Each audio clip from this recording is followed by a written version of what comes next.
ಕಾಂಗ್ರೆಸ್, ಸಮಾಜವಾದಿ ಪಕ್ಷ ಮೊದಲಾದವರು ಮತಯಂತ್ರಗಳ ಬಗೆಗೆ ಆರೋಪ ಹೊರಿಸಿದ್ದಾರೆ. ಆರೋಪ ಮಾಡುವವರು ತೋರಿಸಿ ಎಂದು ಮಮತಾ ಬ್ಯಾನರ್ಜಿ ಸವಾಲು ಹಾಕಿದ್ದಾರೆ. ನಿನ್ನೆ ತಾನೇ ಜಮ್ಮು ಮತ್ತು ಕಾಶ್ಮೀರದ ಮುಖ್ಯಮಂತ್ರಿ ಒಮರ್ ಅಬ್ದುಲ್ಲಾ ಅವರು ಕಾಂಗ್ರೆಸ್ ಸುಮ್ಮನೆ ಮತಯಂತ್ರಗಳನ್ನು ದೂಷಿಸುವುದನ್ನು ಬಿಡಬೇಕು ಎಂದು ಹೇಳಿದ್ದಾರೆ.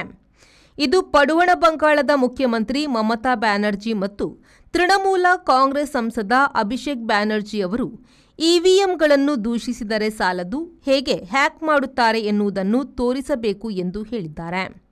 ಹೇಳಿಕೆಗಳಿಂದ ಏನು ಪ್ರಯೋಜನವಿಲ್ಲ, ಚುನಾವಣಾ ಆಯೋಗದ ಎದುರು ಹೇಗೆ ಮತಯಂತ್ರ ಹ್ಯಾಕ್ ಮಾಡಿದ್ದಾರೆ ಎನ್ನುವುದನ್ನು ತೋರಿಸಬೇಕು ಎಂದು ಮಮತಾ ಬ್ಯಾನರ್ಜಿ ಅವರು ಹೇಳಿದ್ದಾರೆ.